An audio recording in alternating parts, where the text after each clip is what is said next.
19 साल की उम्र में जब मैं अपने शहीद पिताजी के टुकड़े घर लाई तो मैं नाराज थी इस देश से। मैं नाराज थी। मेरे दिल में यह भावना थी, मैंने अपने पिता को भेजा, तुम्हारा काम था सुरक्षित रखना। मैंने अपने पिता को हिफाजत से तुम्हारे पास भेजा और तुमने ये टुकड़े लौटा दिए मुझे, और वो टुकड़े इस झंडे में लपेटे हुए थे, देश के झंडे में। मैं नाराज थी। मैं समझती हूं शहादत की का क्या मतलब है। जैसे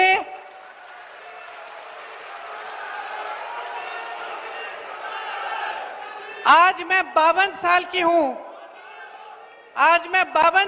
हूं, पहली बार मैंने ये चीज सार्वजनिक ऐसे मंच पे कही है। लेकिन वो जो नाराजगी थी मेरी, आस्ते आस्ते मैं समझी कि उस तरह की जो नाराजगी होती है वो सिर्फ उससे होती है जिससे प्रेम करते हैं हम। मेरे देश के लिए मेरे दिल में कितना प्रेम है, मैं कैसे समझाऊं। जब मोदी जी मंच पे खड़े होकर मेरे पिता को देशद्रोही बोलते हैं, जब मोदी जी कहते हैं कि मेरे पिताजी ने कोई कानून बदल दिया अपनी मां से विरासत लेने के लिए, तो मेरे दिल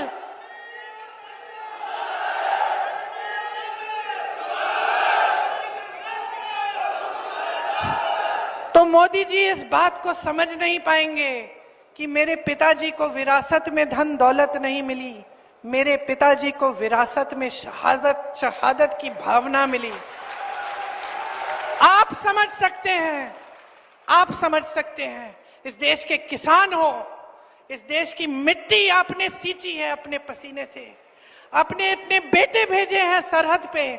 जब आपके बेटे शहीद होते हैं इस देश के लिए, तो मैं जानती हूं कि आपके दिल में क्या भावना है, क्योंकि वही भावना मेरे दिल में है। जो पुलवामा के शहीद हैं, जब वो हुआ, पुलवामा का हुआ, उनमें से कुछ परिवार यूपी के थे। उस समय मैं यूपी में थी, मैं गई उनके घर, और ज्यादातर परिवारों में पता है क्या बताया उन्होंने मुझे? जो बच्चे बचे थे उन्होंने कहा, दीदी हमको भी सेना में भर्ती होना है। एक लड़की थी, उसका भाई एयरफोर्स में था, उसने कहा दीदी मैं पायलट बनूंगी, मैं एयरफोर्स में भर्ती होंगी।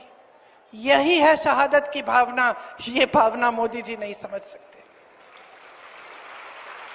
जो मोदी जी इंदिरा गांधी जैसी एक शहीद के बारे में उल्टी सीधी बातें करते हैं, जो मोदी जी इस भावना को देख के सिर्फ परिवारवाद देखते हैं लेकिन देशभक्ति नहीं देखते, देश की सेवा नहीं देखते, वो इस भावना को नहीं समझ सकते।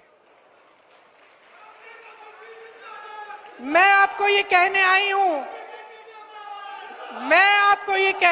हूं कि हमें देशद्रोही कहें, हमें घर से निकाल दें, मेरे भाई को संसद से निकाल दिया, हम पे केस डाले।